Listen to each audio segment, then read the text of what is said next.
July 8 മുതൽ September 1 വരെ പൊതു ആരാധനാക്രമങ്ങളിൽ നിന്ന് ഫ്രാൻസിസ് മാർപ്പാപ്പ ഇടവേള എടുക്കുന്നുവെന്ന് വത്തിക്കാൻ.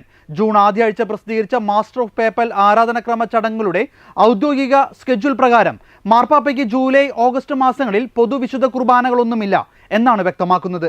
ജൂലൈ 7-ന് ഒരു ദിവസത്തെ യാത്രയ്ക്കായി പാപ്പ വടക്കൻ ഇറ്റാലിയൻ നഗരമായ ട്രീസ്റ്റയിലേക്ക് പോകുമെന്ന് അറിയിച്ചിട്ടുണ്ട്. ആർട്ടിഫിഷ്യൽ ഇന്റലിജൻസിനെ കുറിച്ച് സംസാരിക്കാൻ ജൂൺ മാസത്തിൽ നടക്കുന്ന G7 ഉച്ചകോടിയിൽ മാർപ്പാപ്പ പങ്കെടുക്കുമെന്ന് പ്രതീക്ഷിക്കുന്നെങ്കിലും മാർപ്പാപ്പയുടെ പങ്കാളിത്തം സംബന്ധിച്ച് വത്തിക്കാൻ വിവരങ്ങളൊന്നും പുറത്തുവിട്ടിട്ടില്ല. വരാപ്പുഴ അതിരൂപതയുടെ നിയുക്ത സഹായ മെത്രാൻ മോൺസിഞ്ഞോർ ആന്റണി വാലുങ്കലിന്റെ സ്ഥാനാരോഹണവുമായി ബന്ധപ്പെട്ട് വല്ലാർപാടം ബസിലിക്കയിൽ നിർമ്മിക്കുന്ന പന്തലിന്റെ കാൽനാട്ട് കർമ്മം വരാപ്പുഴ അതിരൂപത വികാരി ജനറൽ മോൺസിഞ്ഞോർ മാത്യു കല്ലിങ്കൽ നിർവഹിച്ചു. 10,000 പേർക്ക് ഇരിക്കാവുന്ന 380 അടി നീളവും 120 അടി വീതിയുമുള്ള പന്തലാണ് വല്ലാർപാടത്ത് ഒരുക്കുന്നത്. ജൂൺ 30 ഞായറാഴ്ച വൈകിട്ട് 4 മണിക്കാണ് മോൺസിഞ്ഞോർ ആന്റണി വാലുങ്കലിന്റെ മെത്രാഭിഷേക ചടങ്ങുകൾ ആരംഭിക്കുന്നത്. വരാപ്പുഴ അതിരൂപതയിലെ വിവിധ ദേവാലയങ്ങളിലും സ്ഥാപനങ്ങളിൽ നിന്നും കേരളത്തിനകത്തും പുറത്തുമുള്ള വിവിധ സ്ഥലങ്ങളിൽ നിന്നുമുള്ള വിശ്വാസ സമൂഹം മെത്രാഭിഷേക ചടങ്ങുകളിൽ പങ്കെടുക്കാനെത്തും. ആഗോളതലത്തിൽ ആയിരങ്ങളെ വിശ്വാസത്തിലേക്ക് നയിക്കുകയും ബൈബിൾ കൺവെൻഷൻ രോഗശാന്തി ആന്തരിക സൗഖ്യ പരിശുദ്ധാത്മാഭിഷേക ശുശ്രൂഷകളിലൂടെ സൗഖ്യവും ശാന്തിയും വിശ്വാസവും പകർന്നു നൽകുന്ന വിൻസെൻഷൻ ധ്യാന കേന്ദ്രങ്ങളുടെ നേതൃത്വത്തിൽ UK-യിൽ തിരുവചന ശുശ്രൂഷകൾ ആരംഭിച്ചിട്ട് 10 വർഷങ്ങൾ പൂർത്തിയാവുന്നു.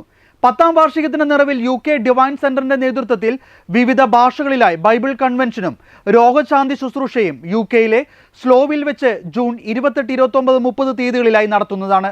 മുരിങ്ങൂർ ഡിവൈൻ ഇംഗ്ലീഷ് മലയാളം ധ്യാന കേന്ദ്രങ്ങളുടെ ഡയറക്ടർമാരായ ജോർജ് പനക്കലച്ചനും അഗസ്റ്റിൻ വെലൂരാനച്ചനും, Ramsgate divine retreat centre director Joseph എടാട്ടച്ചനും പ്രമുഖ ധ്യാനഗുരുവായ പള്ളിച്ചൻകുടിയിൽ പോളച്ചനും സംയുക്തമായിട്ടാണ് ബൈബിൾ കൺവെൻഷനും രോഗശാന്തി ശുശ്രൂഷയും നയിക്കുക. ജൂൺ 28-ന് കൊങ്ങിണിയിലും 29-ന് ഇംഗ്ലീഷിലും സമാപന ദിനമായ 30-ന് മലയാളത്തിലുമായിരിക്കും രോഗശാന്തി ശുശ്രൂഷകൾ നടത്തപ്പെടുന്നത്. എല്ലാ പൊതുവിദ്യാലയങ്ങളിലും 10 കൽപ്പനകൾ പ്രദർശിപ്പിക്കണമെന്നാവശ്യപ്പെടുന്ന ഒരു ബിൽ ലൂസിയാന സംസ്ഥാനത്തെ നിയമസഭാംഗങ്ങൾ പാസാക്കി. റിപ്പബ്ലിക്കൻ ഗവർണർ ജെഫ് ലാൻഡ്രി ബില്ലിൽ ഒപ്പുവെച്ചേക്കുമോ എന്നതിനെക്കുറിച്ച് ഇതുവരെ അഭിപ്രായം പറഞ്ഞിട്ടില്ലെങ്കിലും ബില്ലിനെ ഭരണഘടനാ വിരുദ്ധം എന്ന് വിശേഷിപ്പിച്ച സംസ്ഥാന ഫെഡറൽ സിവിൽ ലിബർട്ടറീസ് യൂണിയനുകൾ ഇതിനെ വെല്ലുവിളിക്കും. ബിൽ 79-16 എന്ന വോട്ടിനാണ് സംസ്ഥാനത്തെ ജനപ്രതിനിധി സഭയിലൂടെ പാസാക്കിയത്. ഒപ്പിട്ടാൽ കിൻഡർ ഗാർട്ടൻ മുതൽ കോളേജ് വരെയുള്ള പൊതുവിദ്യാലയങ്ങളിലെ എല്ലാ ക്ലാസ് മുറികളിലും 10 കൽപ്പനകൾ പ്രദർശിപ്പിക്കാൻ നിയമം ആവശ്യപ്പെടും. ജൂൺ 5-ന് ഫ്രാൻസിസ് പാപ്പയെ സന്ദർശിച്ച് ക്രൊയേഷ്യൻ ഫുട്ബോൾ ടീം അംഗങ്ങൾ. ആരാധകർക്ക് നല്ല മാതൃക നൽകാൻ ആത്മീയവും മാനുഷികവുമായ ഗുണങ്ങൾ വളർത്തിയെടുക്കാൻ പാപ്പ ടീം അംഗങ്ങളോട് പറഞ്ഞു.